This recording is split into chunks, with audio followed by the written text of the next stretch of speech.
ቅድሚያ ከቼልሲ መረጃዎቻችን ስንጀምር ሞርጋን ሮጀርስን በከፍተኛ የዝውውር ሂሳብ ያስፈረሙት ሰማያዊዎቹ አሁን ተጫዋቹን ማስፈረማቸውን እንደሚቀጥሉም ነው እየተገለጸ የሚገኘው። ይሁን እንጂ ገንዘብ ለማግኘት እንዲሁም ደንቡን ለመጠበቅ የተለያዩ ተጫዋቾችን ሽያጭ እንደሚኖር በቼልሲ በኩል እየተገለጸም ይገኛል። ቼልሲ እንግዲህ ሞርጋን ሮጀርስን እንደሚታወቀው 117 ሚሊዮን ፓውንድ በማውጣት ሪካርድ በሆነ ገንዘብ ነው እንግዲህ ከአስቶን ቪላ ወደ ቼልሲ ማምጣትም የቻለው። ይህም ከፍተኛ ገንዘብ ማውጣቱን ተከትሎ የተለያዩ ተጫዋቾችን ይለቃል ተብሎም ይጠበቃል። ቼልሲ በዚህ ክረምት እስካሁን ከተጫዋቾች ሽያጭ 140 ሚሊዮን ፓውንድ ገቢ አግኝተዋልም ነው የተባለው። ይህም እንግዲህ የሞርጋን ሮጀርስን ዝውውር እንዲያጠናቅቅ ከፍተኛ እንዲሁ ጥቅም እንደሰጠው ተገልጿል። ነገር ግን ሰማያዊዎቹ የዝውውር መስኮቱ ከመጠናቀቁ በፊት ለመሸጥ ያዘጋጇቸው በርካታ ተጫዋቾች እንዳላቸውም ይገለጻል። ቼልሲ በዚህ ክረምት ከተጫዋቾች ሽያጭ 300 ሚሊዮን ፓውንድ በላይ ገቢ ለማግኘት እንዳቀዱ ነው እየተገለጸም የሚገኘው። ከዚህም መካከል እንግዲህ እነማንን ደግሞ ያስፈርማሉ የሚባለው እንዲሁ የሚጠበቅ ነው። በእርግጥ የሚለቁ ተጫዋቾች አሉ። ትሬቨር ቻሎባ በአሁኑ ሰዓት ላይ እንግዲህ ከኮሞ ጋር ስምምነት ላይ መድረሱ ተገልጿል። በስንት እንደሆነ እስካሁን ድረስ መረጃዎች እየወጡም አይገኙም። እንዲሁም ደግሞ ይፋዊ መግለጫም አልተሰጠም። ነገር ግን ይህ ተጫዋች ወደ ጣሊያን ሴሪኤ እንደሚሄድም ነው እየተገለጸ የሚገኘው። እና ሌቪ ኮልዊል ምናልባትም የመሸጥ እድል እንዳላቸው ከዚህ በፊት ግልጽ ተደርጎም ተነግሮም ነበር። አምና ወደ ቼልሲ የመጣው የማንቸስተር ዩናይትድ ተጫዋች የነበረው አሌሃንድሮ ጋርናቾ እንዲሁ በፕሮጀክት ውስጥ ጥቅም እንደሌለው ከተገለጸ በኋላ እንግዲህ ክለቦች እየፈለጉትም ይገኛሉ። ይህ ተጫዋች የሚፈለገው በተለይም በአሁኑ ሰዓት ላይ በሮማ እጅግ በጣም ተፈላጊ ተጫዋች እየሆነ እንደሚገኝ ነው የተገለጸው። ነገር ግን 50 ሚሊዮን ፓውንድ ለዚህ ተጫዋች ይፈልጋሉ ቼልሲዎች። ሮማዎች ከ35 እስከ 40 ሚሊዮን ፓውንድ ለዚህ ተጫዋች እንደመደቡ ግልጽ ተደርጎም ተቀምጧል። ነገር ግን 40 ሚሊዮን ፓውንድ መግዛታቸውን ወይም ደግሞ 10% ለማንቸስተር ዩናይትድ ሽያጭ እንዲሁ እንደሚከፍሉ ግልጽ ከተደረገ በኋላ ከ50 ሚሊዮን ፓውንድ በላይ ቼልሲዎች ፍላጎት እንዳላቸው እሱንም ለመሸጥ ይህን ገንዘብ መመደባቸው መረጃዎችም ያሳያሉ።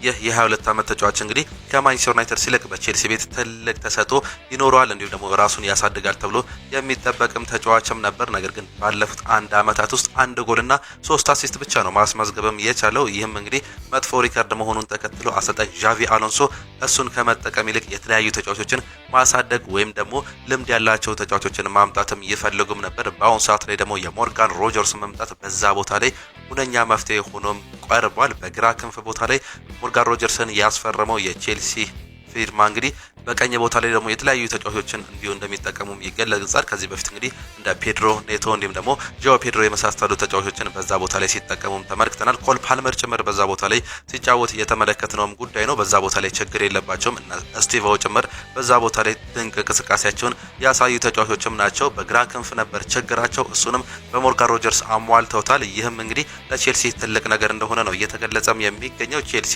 የማንቸስተር ሲቲውን ተከላካይ ጆን ስቶንስንም በተከላካይ ዝርዝራቸው ውስጥ እንዳካተቱት መረጃዎች እያሳዩም ይገኛሉ። ሰማያዊዎቹ በዚህ ክረምት በቡድኑ ተጽዕኖ መፍጠር የሚችሉ ተጫዋቾችን ዝግጁነታቸውን ለማድረግም እየጣሩ ሲገኙ ይህ ተጫዋች በተለይም በዚህ ክረምት ከማንቸስተር ሲቲ ጋር ይለቃል ተብሎ መገለጹን ተከትሎ ልምድ ያለው የፕሪሚየር ሊግ ተጫዋች መሆኑን ይህ ተጫዋች እንግዲህ ዝርዝር ውስጥ እንዲገባም ተደርጓል። ክለቡ በሽያጭ ላይ ተመርኩዞ ሁሉ ዝግጅት የመሃል ተከላካዮችን ደግሞ ሌሎች ቦታዎች ላይ ተጫዋቾችን ለማስፈረም ማቀዱ ነው ዘ አትሌቲክስ አሁንም እያስነበበን የሚገኘው። ቼልሲዎች አሁንም ተጫዋቾችን ይመለከታሉ። በመሃል ቦታ ላይ እንግዲህ በሶስት ክለቦች የሚፈልግ አንድ ተጫዋች አለ። የሮማው ማኑ ኮኔ ነው። ቼልሲ፣ ማንቸስተር ዩናይትድ እንዲሁም አርሰናል የዚህ ተጫዋች ፈላጊ ሆኖ ብቅ ማለታቸው ይገለጻል። በተለይም ምናልባትም አሌሃንድሮ ጋርናቾ ከማኑ ኮኔ ክለብ ከሆነው ጋር ከሮማ ጋር የሚስማማ ከሆነ ይህም ተጫዋች ወደ ቼልሲ የመምጣት እድሉ ሊሰፋ ይችላል የሚሉ መረጃዎች እየሰሙም ይገኛሉ። በተለይም የአሌሃንድሮ ጋርናቾ ዝውውር ይወስነዋልም ነው እየተባለም የሚገኘው። ቼልሲዎች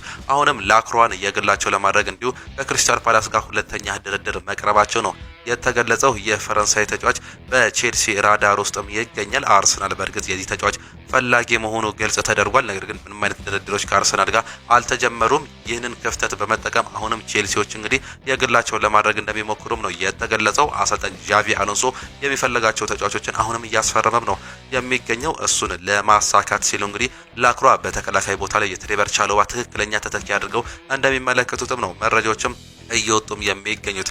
በቼልሲ ቤት ሌላኛው ቼልሲ የሚፈልገው ተጫዋች ፔፕ ቻቫሪያ ነው። በአሎንሶ በጣም የሚፈለግ እንዲሁም የሚወደድም ተጫዋች ነው። በተጨማሪም በሪያል ቫይካኖ ውስጥ ያሉ ሰዎች እንደሚሉት ከሆነ እጅግ ድንቅ ተጫዋች መሆኑን ይመሰክሩለታል። በዚህም የተነሳ ቼልሲዎች እንግዲህ ከፔፕ ቻቫሪያ ጋር የሚያደርጉትን ድርድር መቋረጡን ተከትሎ ከማክሲ አራሆ ጋር የነበራቸውን ውይይት እንደገና መጀመራቸውን መረጃዎች ያሳያሉ። በተለይም ሲሞን ፊሊፕስ እንደገለጸው ከሆነ ቼልሲ በአሁኑ ሰዓት ላይ ሁለት ተጫዋቾችን እጅግ በጣም እየፈለገም ይገኛል። ፔፕ ቻቫሪያ እንዲሁም ደግሞ ማክሲ አራሆ ማለትም ማክሲሚሊያኖ አራሆ እጅግ በጣም የሚፈለግ ተጫዋች መሆኑን ግልጽ ተደርጎም ተቀምጧል። ይህን ተከትሎ እንግዲህ የተለያዩ ተጫዋቾችን እየተመለከተ የሚገኘው ቼልሲ አንዱ ላይ ወስኖ የግሉ ለማድረግ እንደሚፈልግም ነው የተገለጸው። እንደ ቤን ዋይት፣ ባዲያሼሊ ያሉ ተጫዋቾች በናፖሊ ራዳር ውስጥ እንዳሉ ቼልሲም ያረጋገጠ ሲሆን ነገር ግን ከፍተኛ ገንዘብም ሊጠይቁባቸው እንደሚችሉ እየተገለጸም ይገኛል። ናፖሊ ለድርድር መቅረቡን ጋዜጣ ዴሎ ስፖርት እያስነብበን የሚገኝም ሌላኛው መረጃም ነው። ወደ ሊቨርፑል አንዳንድ መረጃዎቻችን ስንሄድ ደግሞ ሊቨርፑል እንግዲህ በአሁኑ ሰዓት ላይ በተለይም የብራድኪ ባርኮላን ዝውውር ለማቀላጠፍ እጅግ በጣም የሚፈልገው ክለብ መሆኑን ግልጽ ሆኗል። አርሰናል ምንም እንኳን እሱንም ቢፈልግም እንግዲህ በዛ ቦታ ላይ ከያን ዳያማንዴ ጋር ንግግር መጀመሩን ከዚህ በፊትም ገልጸንም ነበር። ነገር ግን በተለይም በአሁኑ ሰዓት ላይ ብራድኪ ባርኮላ እጅግ በጣም የሚፈልገው የሊቨርፑል ተጫዋች መሆኑን ሰምተንም ነበር። በአሁኑ ሰዓት ላይ ምናልባትም እንግዲህ ሌሎች ተጫዋቾችን የሚመለከተው የሊቨርፑል ስካውት አሁንም ቢሆን ብራድኪ ባርኮላን የግሉ ለማድረግ እንዲሁም ደግሞ እስከ 110 ሚሊዮን ፓውንድ በማውጣት የግሉ ለማድረግ ፍላጎት እንዳላቸው መረጃዎችን በስፋትም እየወጡም ነበር። ብራድኪ ባርኮላ አሁንም እንግዲህ በተለይም በዓለም ዋንጫው ላይ ያሳየው ድንቅ ብቃት 2 ጎልና 3 አሲስት ማስመዝገቡ ደግሞ እጅግ በጣም እንዲወደድም አድርጎታል። በተለይም በድሪብሊንጉ እጅግ በጣም ድንቅ ተጫዋች ነው። ሁሉም የሚወዱት ተጫዋችም ነው። እንዲሁም በዛ ቦታ ላይ ትክክለኛው ተጫዋች አድርገውም ይመለከቱታል። ከኳስ ጋር ያለው ግንኙነት እንዲሁም ደግሞ በማጥቃቱ ላይ ያለው ተጽዕኖ እጅግ በጣም በሊቨርፑል ቤት እንዲወደድ እንዲሁም ደግሞ ያለው ጥራትም በአሰልጣኝ አንዶኒ ኢራውላ እንዲፈቀድለትም እያደረገ እንደሚገኝም ነው መረጃዎች እያሳዩት የሚገኙት። በዛ ቦታ ላይ በተለይም በግራ ክንፍ ቦታ ላይ የሚፈልገው ዋነኛ ተጫዋች እሱ እንደሆነ ተገልጿል። ከያን ዲያማንዴ ጋር ያላቸው ግንኙነት ሙሉ ለሙሉ መቋረጡን ከታወቀም በኋላ ሌላኛው ሊቨርፑል የሚፈልጓቸው ተጫዋቾችም አሉ። በተለይም እንግዲህ ሙሐመድ ሳላን መልቀቅን ተከትሎ እሱን ማን ይተካዋል የሚለው ነገር አሁንም በሊቨርፑል ቤት እጅግ በጣም እያሳሰባቸው የሚገኘው ጉዳይ እንደሆነ የተገለጸ ሲሆን ግን በአሁኑ ሰዓት ላይ በተለይም ሊቨርፑሎች አንድ ውሳኔ ላይ እንደደረሱም ተገልጿል። ትክክለኛ የሙሐመድ ሳላ ተተኪ ተጫዋች ሲሆን የሚያፈላለጉት በአሁኑ ሰዓት ላይ በዛ ቦታ ላይ ትክክለኛ ተጫዋች የሆነ ጎሎችን ማስቆጠር የሚችል እንዲሁም ደግሞ አሲስቶች ላይ ጥሩ የሆነ ተጫዋችን እየፈለጉም ይገኛሉ። ከዚህ በፊት እንደ ያንኩባ ሚንቴህ ያሉ ተጫዋቾች ከሊቨርፑል ጋር ስማቸው ተያይዘውም ነበር። እነዚህ ተጫዋቾች በእርግጥ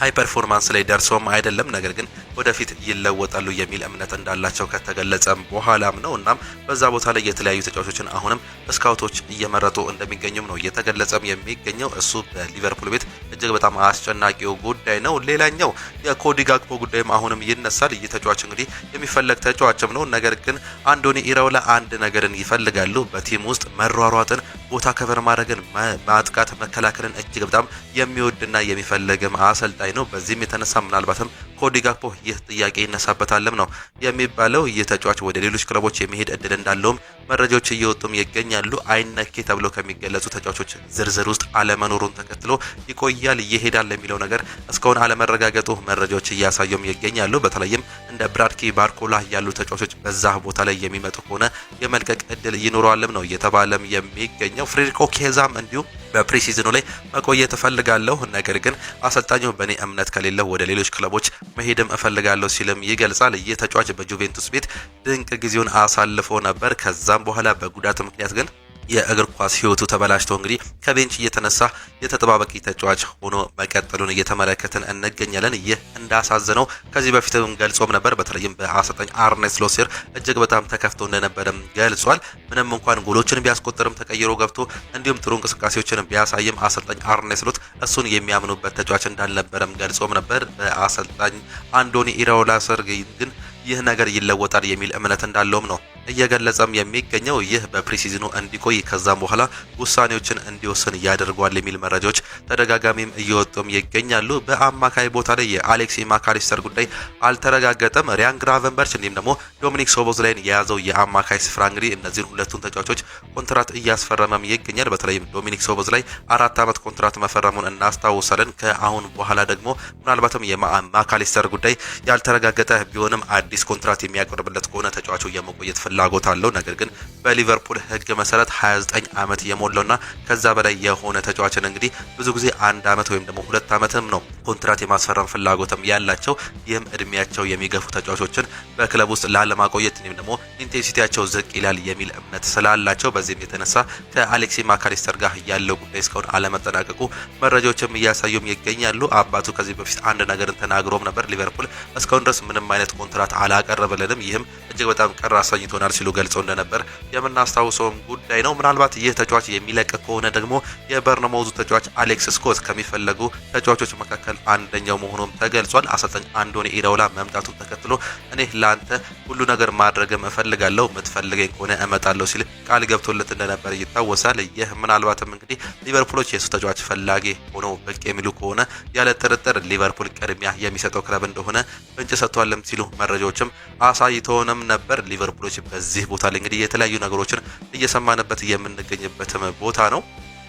ሌላኛው የአርሰናል ጉዳይን ደግሞ ስንመለከት አርሰናሎች በተለይም በአሁኑ ሰዓት ላይ እንግዲህ ልዋጮችን ወይም ደግሞ ለውጦችን ለመፈለግ እንግዲህ እየታተሩ እንደሚገኙ መረጃዎች እያሳዩም ይገኛሉ። የሰሜን ለንደኑ ክለብ አርሰናል አሁንም ብሩኖ ጉማሬዝን ለማስፈረም እየተከታተለ እንደሚገኝ ግልጽ ተደርጎም ተነግሯል። ኒውካስል በያዘው አቋም የሚቀጥል ከሆነ ግን መድፈኞቹ ሌሎች አማራጮችን መመልከት ሊጀምሩ እንደሆነም ነው የተገለጸው። አርሰናል በተመጣጣኝ ዋጋ ሊመለከተው የሚችለው ተጫዋች የሮማው ተጫዋች ማኑ ኮኔ መሆኑም ነው አትሌቲክስም ትላንትናም ያስነበበን። ማኑ ኮኔ በአሁኑ ሰዓት ላይ በ3 ክለቦች እንዳልናቸው ይፈለጋል። አርሰናል፣ ሊቨርፑል እንዲሁም ደግሞ ማንቸስተር ዩናይትድ። ይህ ተጫዋች በአማካይ ስፍራ ላይ በዓለም ዋንጫው ያሳየው እንቅስቃሴ ደግሞ በርካቶቹ ስካውቶቹ አይናቸው ውስጥ እንዲገባ ያደረገም ተጫዋችም ነው። አርሰናል በተመጣጣኝ ዋጋ ያገኛል ብለው እንደሚያምኑም ተገልጿል። በሌላ በኩል አርሰናል በሮጀርስ ዝውውር ምትክ ትልቅ ዝውውር ለመፈጸም እንደሚችልም ነው መረጃዎች እያሳዩም የሚገኙት። በአማካይ ስፍራ ላይ በአጥቂ ቦታ ላይ ራሳቸውን ለማጠናከር እንደሚፈልጉ እየተገለጸ ሲሆን በአማካይ ቦታ ላይ የብሩኖ ጉማሬዝ ጉዳይ አሁንም ያልተተወም ጉዳይ ነው። ነገር ግን ኒውካስል ዩናይትዶች ከፍተኛ ገንዘብን እየጠየቁ ይገኛሉ። 100 ሚሊዮን ፓውንድ ነው ለዚህ የ28 ዓመት ተጫዋች እየጠየቁ የሚገኙት። በህዳር ወር እንደሚታወቀው እንግዲህ 29 ዓመት የሚሞላውም ተጫዋችም ነው። በዚህም የተነሳ እንግዲህ ከፍተኛ ገንዘብ ለሱ ለማውጣት ምንም አይነት ፍላጎት እንደሌላቸው ነው አርሰናሎች የሚገልጹት።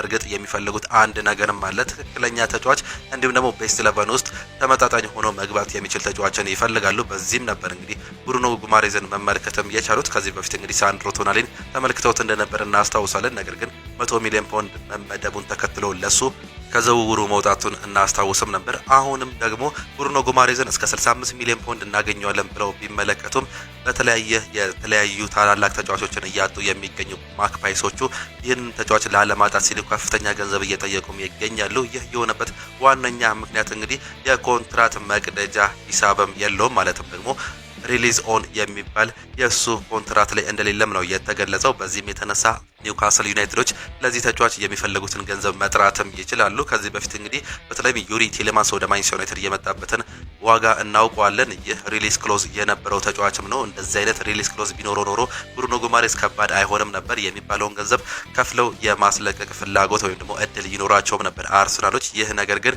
ሊያጋጥማቸው አልቻለም። በዚህም የተነሳ እስከ 100 ሚሊዮን ፓውንድ እየተጠየቁም ይገኛሉ። በዚህም ይመስላል ወደ ሌሎች ፊታቸውን ሊያዞሩ እንደሚችሉ የተገለጸው። ከዚህ በፊት አሌክስ ስኮት ከአርሰናል ጋር ስሙ የተያዘ ተጫዋች እንደነበር እናስታውሳለን። በአሁኑ ሰዓት ላይ ደግሞ የሮማው ፈረንሳይ ተጫዋች የ25 ዓመቱ ማኑ ኮኔ እስከ 50 ሚሊዮን ፓውንድ የሚገኝ ተጫዋች እንደሆነም እንደሚያምኑም ነው እየተገለጸም የሚገኘው። አርሰናል አሁንም በአጥቂ ቦታ ላይ የተለያዩ ተጫዋቾችን እንደሚመለከትም ይገለጻል። አርሰናል ቡድኑን ወደ ትልቅ ደረጃ የሚወስድ ኮከብ ተጫዋች እየፈለገ መሆኑም ተገልጿል። ከዚህ በፊት እንግዲህ ጁሊያን አልቫሬዝን ወይም ደግሞ አሰልጣኝ ሚኬል አርቴታ ለማስፈረም የሚያለፉት ተጫዋች እንደሆነም ተገልጾም ነበር። ጁሊያን አልቫሬዝ እጅግ በጣም የሚፈልገው የ10 ቁጥር የ9 ቁጥር ነው ደግሞ የክንፍ ተጫዋች መሆን የሚችል ተጫዋች መሆኑን ተመልክተናል። በዓለም ዋንጫው ላይ እንግዲህ ቻኔሊል አንድሬስ ሜሲ ጋር በ4-4-2 ሁለት አጥቂዎችን ሲጠቀሙ ይህ ተጫዋች ከክንፍ እየተነሳ የሚጫወት ተጫዋች እንደነበር ተመልክተናል። በተለይም ወደ ክንፍ የሚያደላ ተጫዋች መሆኑን ተመልክተንም ነበር። በአትሌቲኮ ማድሪድ ቤት ደግሞ ሲፈልግ 9 ቁጥር ሲፈልግ ደግሞ ከ10 ቁጥር ቦታ ላይ ከአማካይ ቦታ ላይ እየተነሳ ሲጫወት የተመለከትነውም ተጫዋችም ነው። ይህን ተጫዋች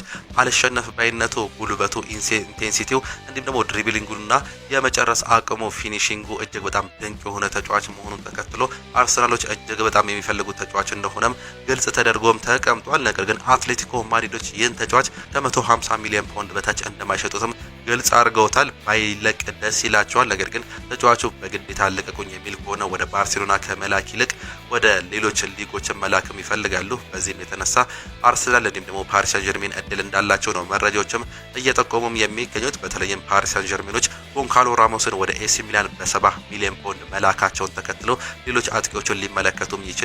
ምናልባትም ጁሊያን አልቫሬዝን እንዲሁ ሊመለከቱት የሚችሉት ሌላኛው ተጫዋች እንደሆነ ነው እየተገለጸም የሚገኘው። አርሰናል ከጁሊያን አልቫሬዝ ውጪም አፍሪካዊ ተጫዋች የሆነውን የኮትዲቫር የአጥቂ ስፍራ ተጫዋች የሆነውን ያን ዲያማንዲን እንደሚፈልጉትም ከዚህ በፊትም ግልጽ ተደርጎም ተቀምጧል። ጁሊያን አልቫሬዝ የማይሳካ ከሆነ ይህ ተጫዋች እስከ 110 ሚሊዮን ፓውንድ የሚገኝም ይሆናል። ያን ዲያማንዲ ከሊቨርፑል ጋር ንግግር ነበረው። ነገር ግን ሊቨርፑልን እንደማይፈልግ ግልጽ አድርጎ ካስቀመጠ በኋላ እንግዲህ ዝውውሩ መቆሙን እናስታውሳለን። በአሁኑ ሰዓት ላይ ደግሞ የሞርጋን ሮጀርስ ዝውውር መጠናቀቁን ተከትሎ አርሰናሎች ሌሎች የሚመለከቷቸው ተጫዋቾች ውስጥ አንዱ መሆኑም ተቀምጧል። ከብራድኪ ባርኮላ እኩል ነው እንግዲህ ስሙ እየተያዘም የሚገኘው። ብራድኪ ባርኮላ በፓሪስ ሳን ጀርሜን ቤት አዲስ ኮንትራት ቀርቦለታል። ነገር ግን በዛ ቦታ ላይ የክቪቻ ክቫራትስኬሊያ መኖር ቦታውን ሊያረጋግጥለትም አልቻለም። በዚህም የተነሳ ኮንትራት ለመፈረም ፈቃደኛ እንዳልሆነም ግልጽ ተደርጎም ተቀምጧል። እናም ተጫዋቹ ልቀቁኝ የሚል ከሆነ ግን ወደ እንግሊዝ ፕሪሚየር ሊግ የመምጣትም እድልም አለው። አርሰናል እንዲሁም ሊቨርፑል እጅግ በጣም የሚፈልጉት ተጫዋችም ነው። ምናልባትም ሊቨርፑል እጅግ እየገፋ እንደሚገኝ መረጃዎች ከዚህ በፊት አሳይተውም ነበር። አርሰናልም የዚህ ተጫዋች ፈላጊም ነው። በአሁኑ ሰዓት ላይ እንደምንሰማው ከሆነ ግን ያን ዲያማንዲ በአርሰናል ራዳር ውስጥ የገባም ተጫዋችም ነው። ገና የ19 ዓመት ተጫዋች መሆኑ በዚህ ደረጃ ድንቅ እንቅስቃሴ ማሳየቱን ተከትሎ አርሰናሎች እጅግ በጣም የሚፈልጉት ተጫዋች እንደሆነም መረጃዎችም ያሳያሉ። እናም በዛ ቦታ ላይ የአንድሮ ትሮዛርድን ያጣው አርሰናል ትክክለኛ ተጫዋች እንደሆነም እያመኑበት እንደሚገኙ መረጃዎች እያሳዩም ይገኛሉ። በዚህም የተነሳ እንግዲህ አርሰናሎች ጥረታቸውን ከፍ ያደርጋሉ ተብሎ እንደሚጠበቅ መረጃዎች በስፋትም እያመላከቱን ይገኛሉ። አርሰናል የክሪስታል ፓላሱን ተከላካይ ላክሮስን ፍላጎት አሳይተዋል። ከዚህ በኋላ እንግዲህ ምናልባትም ድርድሮች ሊጀምሩ እንደሚችሉ መረጃዎች እያሳዩም ነው የሚገኙት። አርሰናል የኮሞ ተጫዋች የሆነው ጃኮብ ራሞንም ለማስፈረም ፍላጎት እንዳላቸው ነው የተገለጸው። ይህ ዝውውር በተለይም በአሁኑ ሰዓት ላይ የተነሳበት ዋነኛ ምክንያት የዊሊያም ሳሊባ ጉዳትን ተከትሎ ነው። ዊሊያም ሳሊባ በአሁኑ ሰዓት ላይ እንግዲህ የጀርባ ጉዳት ማጋጠሙን ተከትሎ ምናልባትም እስከ ህዳርና ታህሳስ ድረስ ላይመለስም ይችላል። በዚህም የተነሳ እንግዲህ አርሰናል ተከላካይ ሊመለከት እንደሚችል ግልጽ እየተደረገ ሲሆን የመድፈኞቹ የመጀመሪያ ኢላማ የእንግሊዝ እንዲሁም የአስቶን ቪላ ተከላካይ የሆነው የ28 ዓመቱ ኢዝሪ ኮንሳ መሆኑም ተዘግቧል። ይሁን እንጂ በአርሰናል እንዲሁም አስቶን ቪላ መካከል ትልቅ የዝውውር ዋጋ ልዩነት እንዳለ ዘ አትሌቲክስም አስነብቦናል። በሌላ በኩል አርሰናል በዚህ ክረምት ከትሮዛርድ በመቀጠል ጋብሪኤል ጂሰስን እንዲሁም ደግሞ ሪስ ኔልሰንን ለመሸጥ ማቀዳቸው ተገልጿል። በተከላካይ ቦታ ላይ እንደነገርናችሁ እንግዲህ ኢዝሊ ኮንሳ እጅግ በጣም የሚፈልገው ተጫዋችም ነው። ከዛም በኋላ ነው ላክሮክስን እንዲሁ የሚመለከቱት። የሚሸጧቸው ተጫዋቾች አሁንም አሉ። ጋብሪኤል ማርቲኔሊ ትክክለኛ ገንዘብ የሚቀርብላቸው ከሆነ ያለ ጥርጥር ይሸጣሉ። ጋብሪኤል ጂሰስ ደግሞ እስከ 20 ሚሊዮን ፓውንድ ነው እየተጠየቀባቸው የሚገኘው። እንደ ቤሺክታሽ እንዲሁም ደግሞ ሌሎች ክለቦችም የዚህ ተጫዋች ፈላጊ ሆኖ ብቅም ብለዋል። በፉላም የሚገኘው ሪስ ኔልሰንም እንዲሁ ከውሰት ወደ ሽያጭ እንደሚቀየር ነው መረጃዎች እያሳዩም የሚገኙት። አርሰናሎች አሁንም እንግዲህ በሽያጭ እንዲሁም ደግሞ በግዢ በኩል ንቁ ተሳትፎ በሚቀጥሉት 42 ቀናት ውስጥ ያደርጋሉ ተብሎም ይጠበቃል። ወደ ማንቸስተር ዩናይትድ መረጃዎቻችን ስናልፍ ደግሞ በአሁኑ ሰዓት ላይ የሚሰሙ ሁለት ትላልቅ ዝውውሮች አሉ። በተከላካይ ቦታ ላይ የሉዊስ ሃል ጉዳይ አሁንም በማንቸስተር ዩናይትድ የሚነሳም ጉዳይ ነው። የሉክ ሾው ቦታን ለማጠናከር ሲሉ ማንቸስተር ዩናይትድ ትክክለኛው ተጫዋች እንዲሁም ትክክለኛው ተከላካይ ብለው የሚመለከቱት የ21 ዓመቱ እንግሊዛዊ ሉዊስ ሃል ነው። ይህ ተጫዋች በማክፓይሶቹ ቤት ድንቅ አቋሙን ቢያሳይም ከአሰልጣኙ ጋር አለመስማማቱን ተከትሎ የልቀቁኝ ጥሪ እያቀረበ እንደሚገኝ ፍንጮች እየወጡም ይገኛሉ። ይህንን እድል ለመጠቀም ደግሞ ማንቸስተር ዩናይትድ ይህን ተጫዋች የግሉ ለማድረግም ይፈልጋሉ።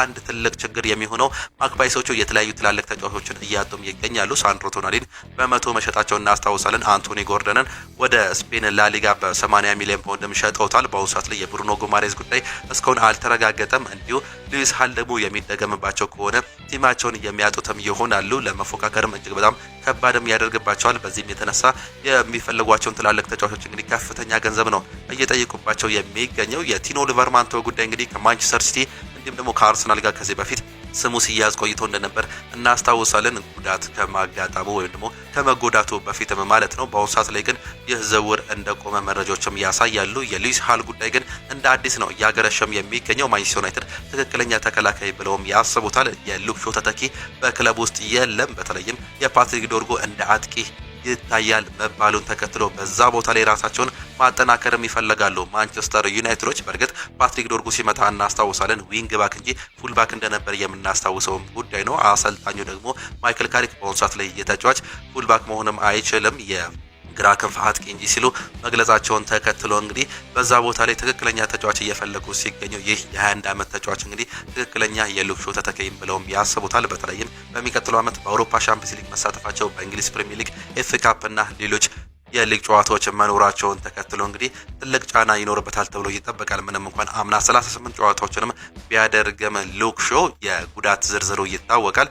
ጉዳቶች ከመጡበት ደግሞ በርካታ ወራቶች ላይ ከሜዳ እንደሚርቅም ነው ከዚህ በፊት ያለው ስታቲክስ የሚያሳየው። በዚህም የተነሳ ትክክለኛ የሱ ተተኪ አድርገው እንደሚመለከቱት ሊስ ሃለን እየተመለከቱ ሲሆን ንግግሮችንም ለማድረግ ፕሮፖዛሎችን እያቀረቡ እንደሚገኙ በማንቸስተር ዩናይትድ ቤት ፍንጮችም እየወጡም ይገኛሉ። በአማካይ ቦታ ላይ ሶስተኛ አማካይ ማስፈረም እንደሚፈልግ በማይክል ካሪክ ስር አሁንም ግልጽ ተደርጎም ተወስዷል። አንድሬ ሳንቶስን እንዲሁም ዩሪ ቴሌማንስን ያስፈረመው ማንቸስተር ዩናይትድ ትክክለኛ ቆራጭ የሆነ ዲፌንሲቭ ሚድፊልደር ደግሞ ይፈልጋሉ። እነዚህ ሁለቱ ተጫዋቾች እንግዲህ ቦክስ ቱ ቦክስ የመጫወት አቅምም አላቸው። ነገር ግን ትክክለኛ የካርሎስ ካሴሚሮ ተተኪ አድርገው የሚመለከቱት ተጫዋች በአሁኑ ሰዓት ላይ ማኑ ኮኔ የሆነም ይገኛል። ማኑ ኮኔ በፈረንሳይ ብሔራዊ ቡድን እንዲሁም በሮማ ቤት ውስጥ ድንቅ ጊዜውን ያሳለፈ በመከላከልም ከኳስ ጋር ፕሬዠር ባለበት ሰዓትም ጥሩ ጊዜን የሚያሳልፍ ተጫዋች መሆኑን ተከትሎ በማንቸስተር ዩናይትድ ሌላኛው ራዳር ውስጥ የሚገባ ተጫዋች መሆኑን ግልጽ አድርጎም አስቀምጦታል። ማንቸስተር ዩናይትዶች አሁን ይህን ተጫዋች እንግዲህ የግላቸው ለማድረግ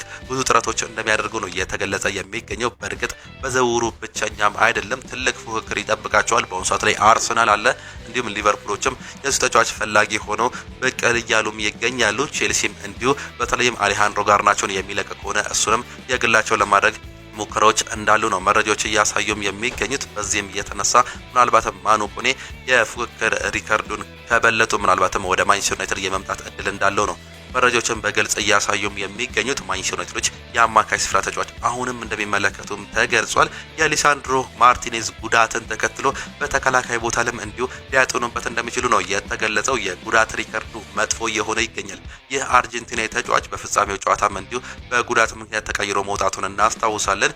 ይህ ተጫዋች እንግዲህ በአመት ውስጥ ኮንሲስተንት ሆኖ ወደ 6 እና 7 ጨዋታዎች ማድረግ የማይችል ተጫዋች እየሆነም ይገኛል። ይህም አሳሳቢ እየሆነባቸው ነው የሚገኘው በማንቸስተር ዩናይትድ አካዳሚ እንዲሁ ስታፍ አባላት ውስጥ። ይህንንም ተከትሎ የተለያዩ ተጫዋቾችን ሊመለከቱ እንደሚችሉ ፍንጭ እየወጣም ይገኛል። በእርግጥ በዚህ የክረምት የዝውውር መስኮት ዋነኛ ኢላማቸው ተከላካይ ማስፈረምም አይደለም፣ በተለይም የመሃል ተከላካይ። ነገር ግን የዚህ ተጫዋች ጉዳይ አሳሳቢ መሆኑን ተከትሎ ምናልባትም ሊያጤኑበት እንደሚችሉ ፍንጮች እየወጡም ይገኛሉ። ማን የሚለው ጉዳይ እስካሁን የተገለጸ ጉዳይም አይደለም። ከዚህ በፊት ክሪስቲያን ሮሜሮ ስሙ ከማንቸስተር ዩናይትድ ጋር ሲያያዝ እንደነበር እናስታውሳለን። ነገር ግን ተጫዋቹ ወደ ሌሎች ክለቦች የሚሄድ እድልም አለው ከቶተናም የሚለየት እድልም እንዳለው ከዚህ በፊት ተገልጿል። የቶተናም ካፒቴን ምናልባትም የሚለቅ ከሆነ ወደ ጣሊያን ወይም ደግሞ ስፔን ይሄዳል ተብሎ ቢጠበቅም ማንቸስተር ዩናይትድ ሳይጠበቅ የዝውውር ውስጥ ሊገባ እንደሚችል አንዳንድ ፍንጮችም እየገለጹም ይገኛሉ። በአጥቂ ቦታ ላይ የቤንጃሚን ሴስኮ ተፎካካሪ እንደሚፈልጉ የተገለጸ ሲሆን በተለይም ልምድ ያለውን አጥቂ ይፈልጋሉ።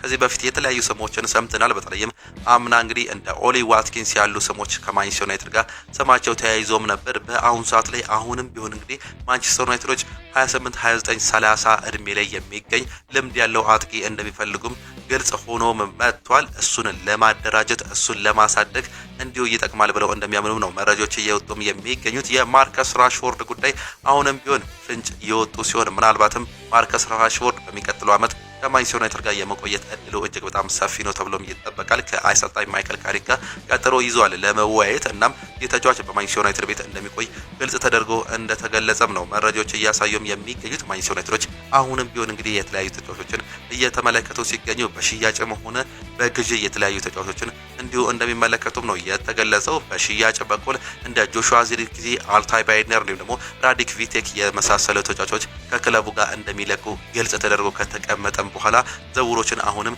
ማንቸስተር ዩናይትድ ያጠናክራል። ራሱንም ምናልባትም በዚህ ክረምት ከ6 እስከ 7 የሚጠጉ ዝውውሮችን በአጠቃላይ ያደርጋል ተብሎ እንደሚጠበቅም ተቀምጧል። ከባርሴሎና ጋር እንዲሁም ደግሞ ከሪያል ማድሪድ ጋር የሚሰሙ አንዳንድ መረጃዎችን በስተመጨረሻም ለማንሳት ደግሞ ቅድሚያ የሪያል ማድሪድን እንመልከት። የቪኒሲየስ ጁኒየር የቅርብ ሰዎች ማለትም ወኪሎቹ እንግዲህ ውሉን ማደሱን የሚገልጹ ወሬዎች በማሰራጫቸው ምክንያት በከፍተኛ ውጥረት ውስጥ እንደሚገኙ መረጃዎች ያሳያሉ። ምንም እንኳን እስካሁን ድረስ ምንም አይነት ይፋዊ መቀራረብ ውስጥ እውነተኛ ድርድር ባይኖርም እንግዲህ የብራዚላዊ ተጫዋች ወኪሎች አሁንም የቀረበው እና በአመት የተጣራ 20 ሚሊዮን ዩሮ ገደማ የሚጠጋ የፋይናንስ አቅርቦት ካልተጨመረ በስተቀር በሪያል ማድሪድ አስተዳደር ምንም አይነት ስብሰባ ለማድረግ ፈቃደኛ እንዳልሆኑ ሮማን አልቫሬዝ የገለጸው መረጃም አለ። ቪኒሲየስ ጁኒየር እንግዲህ በአሁኑ ሰዓት ላይ የኮንትራቱ ጉዳይ እጅግ በጣም አሳሳቢ ሆኗል። በሪያል ማድሪድ የመቆየት ከፍተኛ ፍላጎትም አለው። ነገር ግን ተጫዋቹ ገንዘብ እንዲጨመርለትም የሚፈልግበት ዋነኛ ምክንያት ነው እንግዲህ ድርድሮቹን እንዲያዘገይ ወይም ደግሞ ላግ እንዲሆን ያደረገው የቪኒሲየስ ውል አለማደስ ትልቅ ውድቀትም ወይም ደግሞ ጥፋት ላይሆን ይችላልም ነው እየተባለም የሚገኘው። ይልቁንም ለሪያል ማድሪድ የማጥቃት መስመሩን መልሶ ለማቀናጀት ኪሊያን ምባፔ ወደ መስመር አውጥቶ ምናልባትም ኤርሊንግ ብራውት ሃላንድን በዛ ቦታ ላይ ታክቲካዊ ለውጦችን ለማድረግም ይጠቀሙበታል የሚል እምነት እንዳላቸው መረጃዎች እያሳዩም ይገኛሉ። ቪኒሲየስ ጁኒየር ለቆ ከወጣ ሃላንድ ለማስፈረም የሚያስችል በጣም ግልጽ የሆነ አቅምም ይኖራቸዋል የሚል እምነትም እንዳላቸው ነው መረጃዎች እያሳዩት የሚገኙት። ቪኒሲየስ ጁኒየር በአሁኑ ሰዓት ላይ እንግዲህ ከሪያል ማድሪድ ጋር የሚነሳው እጅግ በጣም አከራካሪ ጉዳይ እንደሆነም ነው የሚገለጸው። ፋብሪዚዮ ሮማኖ ደግሞ አንድ መረጃን ሲገልጽልን ሮድሪ ማንቸስተር ሲቲ የኮንትራት ማደሻ ጥያቄ ቀርቦለታል። ነገር ግን ሮድሪ ስለ ሪያል ማድሪድ እያለመ እንደሆነም ግልጽም አድርጎ አስቀምጧል። ክለቡን ለመቀላቀል በእጅጉም ይፈልጋል። ይልቁንም እድሉን ለማግኘት እያለመም ነው የሚገኘው። ዝውውሩን እንዲቀዘቅዝ ያደረገው ምክንያት ፍሎሬንቲኖ ፔሬዝም ነው ሲልም ይገልጻል። ሀሳቡን የሚቀይር ከሆነ ይህ ነገር የሚጣራም ይሆናል፣ ምናልባትም እድልም አለው ሲል በግልጽ ማውጣቱን ነው መረጃዎች እያሳዩንም የሚገኙት። በባርሴሎና ቤት እንግዲህ የጁሊያን አልቫሬዝን ነገር ቀደም ነግረናቸዋል። አትሌቲኮ ማድሪዶች አሁንም ቢሆን ለባርሴሎና መልቀቅ እንደማይፈልጉ ግልጽ አድርገውም ተናግሯል። ባርሴሎናዎች አሁንም ግን ጥረታቸውን ከፍ ማድረጋቸው ነው መረጃዎች የሚያሳዩት። ሌላኛው ባርሴሎና በሚቀጥለው ሳምንት ከፌራን ቶሬስ ጋር ንግግር ለማድረግ ማቀዱ እየተገለጸ ሲሆን አቋምን ለመረዳት እንዲሁም ደግሞ እቅድ ለማውጣትም አስበዋል። ክለቡ ግልጽም ነበር። እናም እስከ ሴፕቴምበር ድረስ በፌር ፕሌይ ምክንያት የእድሳት ውይይት አይጀምሩም ነበር። ፒኤስጂም ደግሞ ውሳኔውን እየተከታተለም ይገኛል። ተጫዋቹ እዛ አልፈረምም የሚል ከሆነ ፒኤስጂዎች እሱን ለመውሰድ ቁርጠኛ ሆኖ እንደሚመጡም ነው መረጃዎች እያሳዩም የሚገኙት። እናም የፌራን ቶሬስ ጉዳይ በፓሪስ ሰን ጀርሜን እንዲሁም በባርሴሎና መካከል መሀል ላይ የቆመ ጉዳይ መሆኑም ነው መረጃዎችም የሚያሳዩን። በዛሬ ነበረን ስፖርታዊ መረጃዎቻችን ይህንን እየመስሉ ነበረ።